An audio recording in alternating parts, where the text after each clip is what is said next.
Alors j'ai postulé au prix du meilleur article financier, à la fois d'un point de vue personnel, parce que je trouvais ça assez chouette d'essayer d'avoir une reconnaissance pour le travail, et puis aussi pour mettre un peu en valeur le travail d'Alternative économique, qui est un média qui a la réputation d'être un média, comment dire, pour le dire vite, gauchiste, anti-entreprise, etc. Alors que on a une vision extrêmement exigeante de l'économie dans laquelle évidemment on parle de finance et on parle d'entreprise et c'est pas du tout un gros mot. Donc voilà, c'était double objectif, personnel et collectif avec l'entreprise.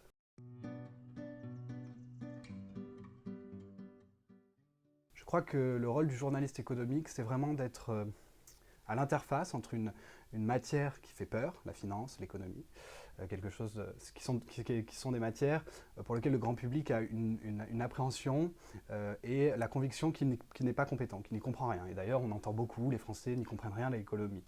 Et je pense que moi, le rôle du journaliste économique, c'est de montrer à tout le monde que c'est pas si compliqué que ça, que c'est quelque chose qui est compréhensible et duquel il faut se saisir. Je dis souvent, si vous ne vous intéressez pas à l'économie, l'économie s'intéresse à vous.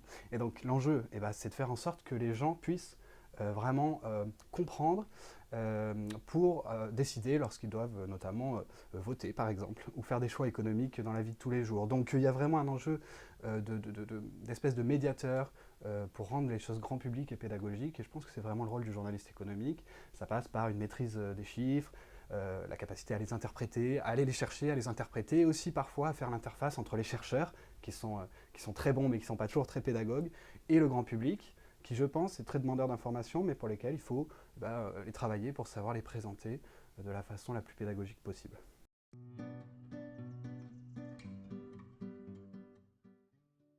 Je pense qu'un bon article financier ou un bon article économique, c'est un article d'abord qui va attraper les gens dans leur quotidien, parce que c'est toujours plus facile. On dit toujours qu'il faut qu'un article soit concernant.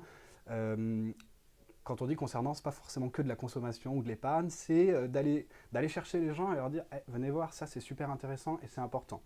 Donc déjà, faire cet effort, faire cette démarche-là. C'est pas l'article qui vous tombe dessus, c'est vous qui allez chercher le lecteur.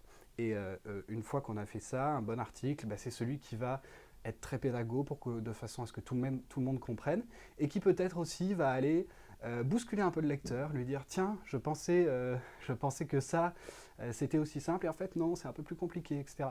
Et donc quand un article arrive à faire ressortir la nuance et la complexité de l'économie, parce que c'est une matière humaine et donc complexe, eh bien on a réussi le défi quelque part.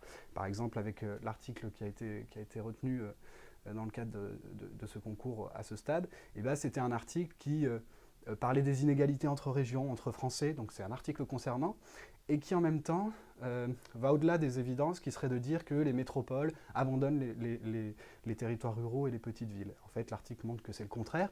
Donc, on est allé chercher quelque chose de concernant, et en même temps, on a dit aux gens, regardez, c'est un petit peu plus complexe que ce que un petit peu le café du comptoir aurait pu penser. Et donc là, j'aime bien quand on a ça, parce qu'on tient les deux bouts. Voilà. Et c'est ça qui fait toute la richesse de ce métier, je crois.